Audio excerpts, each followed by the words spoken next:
இன்னைக்கு நம்ம உலகத்தை பாத்தீங்கன்னா கலாச்சாரங்கள் எல்லாம் ஒன்னோட ஒண்ணு பயங்கரமா கலந்துட்டு இருக்கு. யோகா குளோபல் ஆயிடுச்சு, நம்ம சாப்பாடு உலகம் முழுக்க போகுது. இந்த மாதிரி உலகமயமாதல் கேக்குறதுக்கு ரொம்ப நல்ல விஷயமா தான் தெரியுது. ஆனா ஒரு நிமிஷம் யோசிச்சு பாருங்க, இந்த மாதிரி கலாச்சார பரிமாற்றம் நடக்கும்போது அது உண்மையிலேயே ரெண்டு தரப்புக்குமே நல்லதா முடியுதா? இந்த புத்தகத்தோட ஆசிரியர் நம்மள ஒரு நிமிஷம் யோசிக்க வைக்கிற மாதிரி கொஞ்சம் அதிர்ச்சியான ஒரு உருவகத்தை யூஸ் பண்றாரு. அதுதான் கலாச்சார செரிமானம். அதாவது ஒரு புலி ஒரு மானை சாப்பிடும்போது அந்த மான் புலியோட உடம்புல ஒரு பகுதியா மாறிடுது. ஆனா அந்த ப்ராசஸ்ல மானோட தனி அடையாளம் சுத்தமா அழிஞ்சு போகுது இல்லையா? அதே மாதிரி ஒரு சக்தி வாய்ந்த கலாச்சாரம் இன்னொரு கலாச்சாரத்தை உள்வாங்கும்போது அது உண்மையிலேயே ஒரு சமமான பரிமாற்றமா, இல்ல அந்த சின்ன கலாச்சாரத்தோட அடையாளம் கொஞ்சம் கொஞ்சமா அழிக்கப்படுதா? அப்போ இந்த கேள்விதான் நம்மளோட இந்த முழு பகுப்பாய்வோட மையப்புள்ளி. கலாச்சார பரிமாற்றம் ஒரு ஃப்ரெண்ட்லி மெர்ஜரா இல்ல ஒரு ஹாஸ்டைல் டேக் ஓவரா? சரி வாங்க, இதுக்குள்ள இன்னும் கொஞ்சம் ஆழமா போலாம். இது வெறும் சாப்பாடு, ட்ரெஸ் பத்தின விஷயம் மட்டும் கிடையாதுங்க. நம்ம இந்த உலகத்தையே, இந்த யதார்த்தத்தையே எப்படி பார்க்கறோங்கிற ரொம்ப ரொம்ப அடிப்படையான ஒரு விஷயத்தை பத்தி பேச போறோம். சரி, வாங்க முதல் முக்கியமான வேறுபாட்டுக்குள்ள போலாம். ஆசிரியர் இத ஹிஸ்டரி சென்ட்ரிசம், அதாவது வரலாறு மையவாதம் அப்படின்னு சொல்றாரு. அப்படின்னா என்னன்னு கேக்குறீங்களா? ரொம்ப சிம்பிள். வரலாறுங்கிறது ஒரே நேர்கோட்டுல நடக்கிற சம்பவங்களோட தொகுப்பு. அந்த சம்பவங்கள் தான் நம்மளோட இன்னையையும் நாளைக்கு என்ன நடக்க போகுதுங்கிறதையும் தீர்மானிக்குதுன்னு ரொம்ப ஆழமா நம்புறது தான் இது. இதை இன்னும் தெளிவா புரிஞ்சிக்க மேற்கத்திய சிந்தனையில, குறிப்பா ஜூடோ கிறிஸ்டியன் மதங்கள்ல பாத்தீங்கன்னா, ஒருத்தரோட ஆன்மீக விடுதலை, அதாவது சால்வேஷன் எதை நம்பி இருக்கு தெரியுமா? சரித்திரத்துல ஒரு முறை மட்டும் நடந்த, திரும்ப நடக்கவே முடியாத சில சம்பவங்களை நம்புறத பொறுத்து தான் இருக்கு. அந்த சம்பவங்கள் உண்மையிலேயே நிஜமாவே நடந்துச்சுன்னே நீங்க நம்பியே ஆகணும். அந்த நம்பிக்கை இல்லாம ஆன்மீகத்துல அடுத்த கட்டத்துக்கு போகவே முடியாதுன்னு சொல்லப்படுது. இப்ப பாருங்க, இந்த நைசீன் கோட்பாட்டுல இருந்து சில முக்கியமான நம்பிக்கைகளை இங்க கொடுத்திருக்கும். இயேசு கடவுளோட ஒரே மகன். அவர் ஒரு கன்னிப்பெண் மூலமா பிறந்தாரு. நமக்காக சிலுவையில அறையப்பட்டு கஷ்டப்பட்டு அடக்கம் செய்யப்பட்டாரு. அப்புறம் 3ஆவது நாள் உயிரோட எழுந்தாரு. இதெல்லாம் வெறும் கதைகளா பார்க்கப்படல. கிறிஸ்துவ நம்பிக்கையை பொறுத்த வரைக்கும் ஒருத்தர் முக்தி அடையணும்னா இதெல்லாம் நிஜமாவே நடந்த வரலாற்று உண்மைகள்னு முழுசா நம்பணும். இதுல எந்த சந்தேகத்துக்கும் இடம் இல்ல. ஆனா தர்ம மரபுகள்ல பாத்தீங்கன்னா நிலைமை அப்படியே தலைகீழ். இப்போ யோகா எடுத்துக்கோங்க. நீங்க யோகா பண்றதால கிடைக்கிற பலன், அதை உருவாக்குன பதஞ்சலி முனிவர் உண்மையிலே சரித்திரத்துல வாழ்ந்தாரா இல்லையாங்கிறத நம்பியிருக்கா? இல்லவே இல்ல. இல்ல அவர் சொன்ன இடங்கள் உண்மையிலே இருந்ததான்னு தொல்பொருள் ஆராய்ச்சி செஞ்சு நிரூபிக்க வேண்டிய அவசியமும் இல்ல. இங்க முக்கியம் பயிற்சி தான், அந்த சரித்திர ஆதாரம்.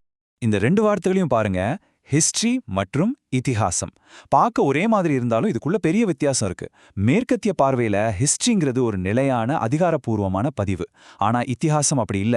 இத்திஹாசம்னா இப்படியாக இருந்ததுன்னு அர்த்தம். ஆனா அது ஒரு ஃபிக்ஸட் ரெக்கார்டு கிடையாது. அது ஒரு வாழும் கதை. தலைமுறை தலைமுறையா சொல்ல சொல்ல அது புது புது அர்த்தங்களை கொடுக்குது. இங்க என்ன நடந்துச்சுங்கிறத விட அதிலிருந்து என்ன ஆன்மீக பாடம் கத்துக்கிறோங்கிறது தான் ரொம்ப முக்கியம். ஓகே, இப்போ அடுத்த கட்டத்துக்கு போலாம். இது இன்னும் ஆழமான ஒரு வேறுபாடு. நாம ஏன் கஷ்டப்படுறோம்? இந்த உலகத்துல நம்மளோட நிலை என்ன? இந்த கேள்விகளுக்கு இந்த ரெண்டு உலக பார்வைகளும் கொடுக்கிற பதில்கள் எப்படி முற்றிலும் வேற மாதிரி இருக்குன்னு பார்க்கலாம். முதல்ல ஒரிஜினல் சின், அதாவது ஆதி பாவம். கிறிஸ்தவ நம்பிக்கையின்படி முதல் மனிதர்களான ஆதாம் ஏவாள் செஞ்ச ஒரு தப்புனால அவங்களுக்கு பிறந்த நாம எல்லாருமே பிறக்கும்போதே பாவிகளா பிறக்கிறோம். இதோட அர்த்தம் என்னன்னா, நம்மள நாமளே காப்பாற்றிக்க முடியாது. நம்மளை காப்பாத்த வெளியே இருந்து ஒருத்தர், அதாவது இயேசுவோட தியாகத்துல நம்பிக்கை வச்சா மட்டும்தான் நமக்கு ரட்சிப்பு கிடைக்கும். இப்போ இதுக்கு நேர்மாறா தர்ம மரபுகள்ல இருக்கிற கர்மாங்கிற கருத்தை பார்ப்போம். இங்க உங்களோட இப்போதைய நிலைமைக்கு காரணம் நீங்க போன ஜென்மங்கள்ல செஞ்ச செயல்கள் தான். அதாவது உங்க நிலைமைக்கு நீங்க தான் பொறுப்பு. ஆனா நல்ல விஷயம் என்னன்னா, இதையெல்லாம் உங்களோட சொந்த முயற்சியாலேயே மாத்த முடியும். அதுக்கு உங்களுக்கு நிறைய பிறவில்கள் இருக்கு. இங்க யாரும் உங்களை காப்பாத்த வர வேண்டாம். இங்க நிரந்தரமான நரகம்னு ஒண்ணு கிடையாது. இதுதான் முக்கியமான வித்தியாசம். இந்த டேபிள பாருங்க. இது ரெண்டு பார்வைக்கும் உள்ள வித்தியாசத்தை ரொம்ப தெளிவா காட்டுது. இடது பக்கம் கிறிஸ்தவ பார்வை. இதுல வாழ்க்கைங்கிறது ஒரே ஒரு பிறவிதான். நீங்க செய்யற தப்போட விளைவு நிரந்தரமானது. இதனால மனசுல ஒரு விதமான பதட்டமும் குற்ற உணர்ச்சியும் உருவாக வாய்ப்பு இருக்கு. ஆனா வலது பக்கம் தர்ம பார்வை. இங்க காலம் முடிவில்லாதது. பிறவிகள் சுழற்சி மாதிரி தொடர்ந்துட்டே இருக்கும். கர்மாவோட விளைவு நிரந்தரம் இல்ல, அதை மாத்த முடியும். இது மனசுக்கு ஒரு விதமான அமைதியும் பொறுப்புணர்வையும் கொடுக்குது. சரி வாங்க, நம்மளோட மூணாவது கடைசியான ஆனா ரொம்ப முக்கியமான ஒரு வேறுபாட்டுக்குள்ள போகலாம்.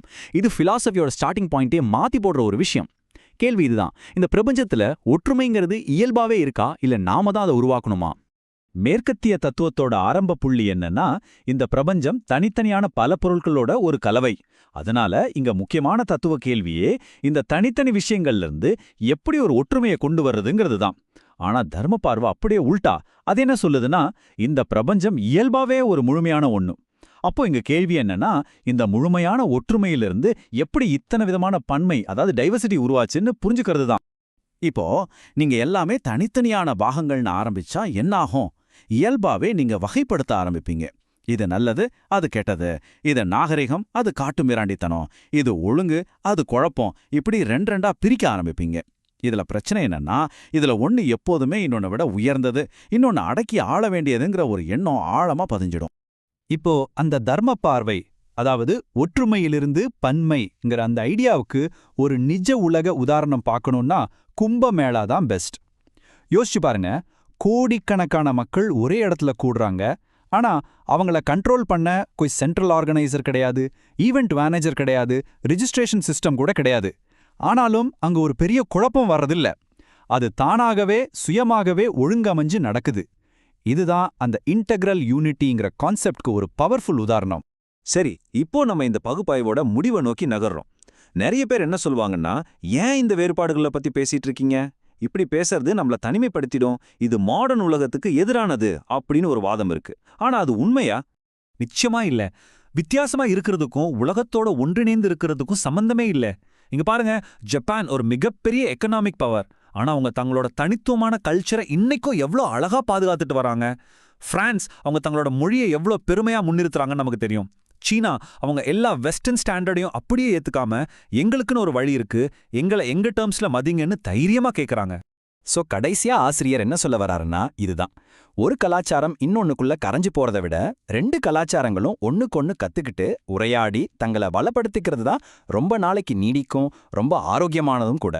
உண்மையான டைவர்சிட்டிங்கிறது வேறுபாடுகளை அழிச்சிட்டு எல்லாரும் ஒன்னாகிறது இல்ல, அந்த வேறுபாடுகளை மதிச்சு அதை கொண்டாடுறதுல தான் இருக்கு. அப்போ கடைசியா இந்த ஒரு கேள்வியோட நான் உங்களை விட்டுட்டு போறேன்.